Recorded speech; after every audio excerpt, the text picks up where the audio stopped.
एक गांव में टिंकू अपनी माँ कमला के साथ रहता था। टिंकू और उसकी माँ दोनों मिलकर मिट्टी के गमले बनाया करते थे और उन्हें बेचा करते थे।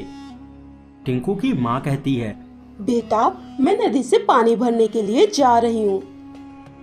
ठीक है माँ, लेकिन संभल के जाना।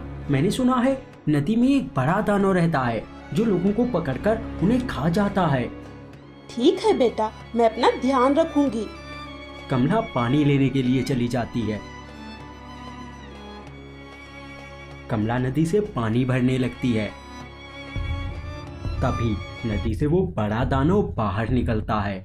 दानव के गले में इंसान की खोपड़ियों की माला थी।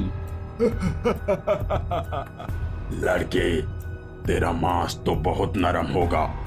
मेरे मुंह से तो अभी से लार टपक रही है। वो दानव कमला को पकड़ लेता है और उसे लेकर नदी के अंदर जाने लगता है। सामने से दो परी उड़ती हुई आ जाती हैं।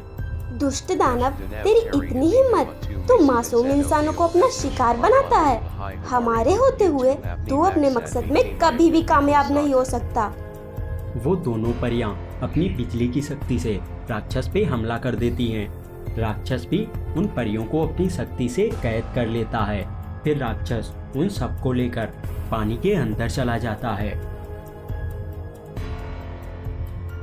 उधर गांव में जब काफी देर तक टिंकू की माँ वापस नहीं लौटती तो पता नहीं माँ कहाँ रह गई।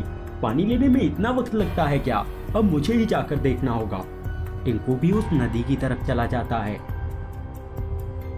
टिंकू नदी के पास आवाज लगाता हुआ अपनी माँ को ढूंढ रहा था। माँ, माँ, कहाँ हो तुम? माँ। तभी उस नदी से एक बड़ी मछली बाहर निकलती है। वो मछली कहती है, तुम्हारी माँ को दानव नदी के अंदर ले गया है। तुम एक विशेष बच्चे हो और तुम्हारा जन्म इस दानव को खत्म करने के लिए हुआ है। तुम्हें ही इस दानव को खत्म करके हम सबको आजादी दिलानी होगी। लेकिन मैं उस दानव को कैसे खत्म कर पाऊंगा? वो दानव इंसानों को मारकर खा जाता है और फिर उनकी खोपड़ी की माला बनाकर पहन लेता है, जिससे उसकी शक्ति बढ़ती है। अगर तुम उस माला को उतार दोगे तो वह दानव मर जाएगा। वो मछली पानी के अंदर चली जाती है। टिंकू नदी के अंदर चला जाता है। वो नदी में तैरते हुए अंदर जाने लगता है।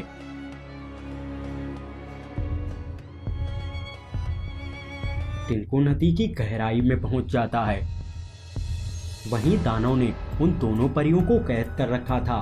एक परी कहती है, तुम सीधे जाओ, आगे तुम्हें वो दानव मिलेगा। अपना काम पूरा करना बच्चे। टिंकू आगे चला जाता है। वो दानव घोड़े बेचकर सो रहा था। टिंकू चुपके से दानव के पास जाता है। टिंकू उस माला को उतार लेता है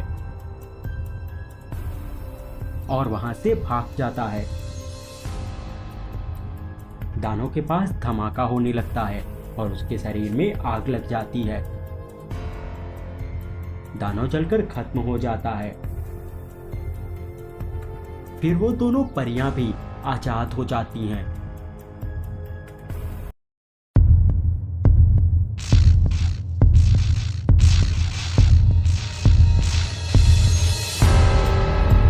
एक गांव में दीनानाथ नाम का एक आदमी रहता था। वो थोड़ा मूर्ख था। दीनानाथ, तेरी चिड़िया उड़ गई, जल्दी से पकड़ उन्हें। दीनानाथ भागने लगता है। थोड़ी दूर भागने के बाद, अरे मेरे पास तो कोई चिड़िया नहीं है, फिर मैं क्यों भाग रहा हूँ? ऐसे ही प्रत्येक दिन कोई ना कोई दीनानाथ को बेवकूफ बना देता था। दीनानाथ गांव के बाहर चला जाता है। गांव के बाहर दो ज़ोंबी बात कर रहे थे। हमें कैसे भी करके उस जादुई मणि को पाना ही होगा जो शेर के पास है, तभी हम इंसानों पे राज कर पाएंगे। वो तो ठीक है, लेकिन हम उस शेर के जंगल में भी नहीं जा सकते। उसने एक सुरक्षा कवच लगा रखा है। इसीलिए तो हम यहाँ आए हैं। वो देखो, एक आदमी इसी तरफ आ रहा है। दीनानाथ वहां पे आ जाता है।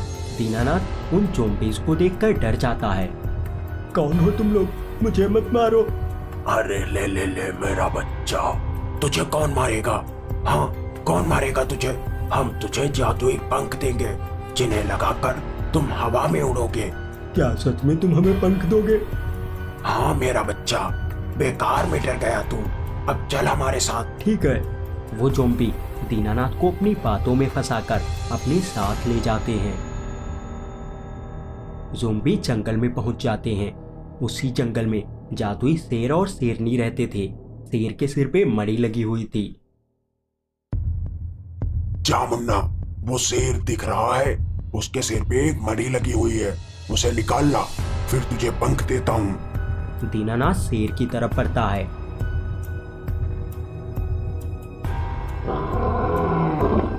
कौन हो तुम और यहाँ क्या करने आए हो? मुझे ज़ॉम्बी भैया ने भेजा है। तुम अपने सिर की ये मणि निकालकर मुझे दे दो। मूर्ख मानव, ये मणि तुम मनुष्यों की रक्षा के लिए ही है। वो दोनों दुष्ट ज़ॉम्बी कहाँ हैं? तब तक वहां पे दोनों ज़ॉम्बी प्रकट हो जाते हैं। दोनों ज़ॉम्बी अपनी शक्तियों से शेर पे हमला कर देते हैं। शेर भी हमला करता है। उनके बीच लड़ाई शुरू हो जाती है। ज़ॉम्बी अपनी पूरी शक्ति से शेर पे हमला करता है, जिससे शेर वहीं पे गिर जाता है। शेरनी, कुछ भी हो जाए, ये मणि इन दुष्टों के हाथ नहीं लगनी चाहिए। शेर उस मणि को शेरनी को दे देता है। शेर वहीं पे मर जाता है। ज़ॉम्बी शेरनी पे हमला करते हैं। टिंकू उसी जंगल में घूम रहा था। वो भागकर शेरनी के पास जाता है, जिससे वो शक्ति टिंकू को लग जाती है और टिंकू वहीं पे गिर जाता है। वो शेरनी टिंकू को लेकर वहां से गायब हो जाती है। ज़ॉम्बी भी शेरनी के पीछे गायब हो जाते हैं। शेरनी टिंकू को लेकर उसके गांव में पहुंच जाती है। टिंकू, तुमने मेरी जान बचाई है।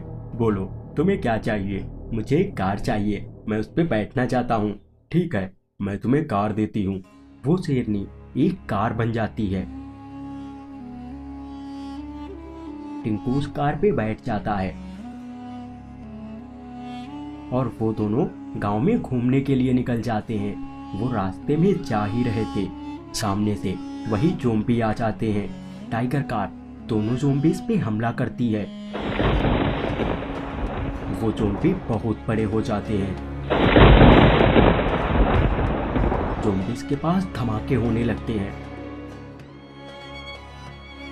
फिर वो दोनों ज़ॉम्बी वहीं पे गिरकर मर जाते हैं। टिंकू अपनी टाइगर कार में बैठकर घूमने चला जाता है।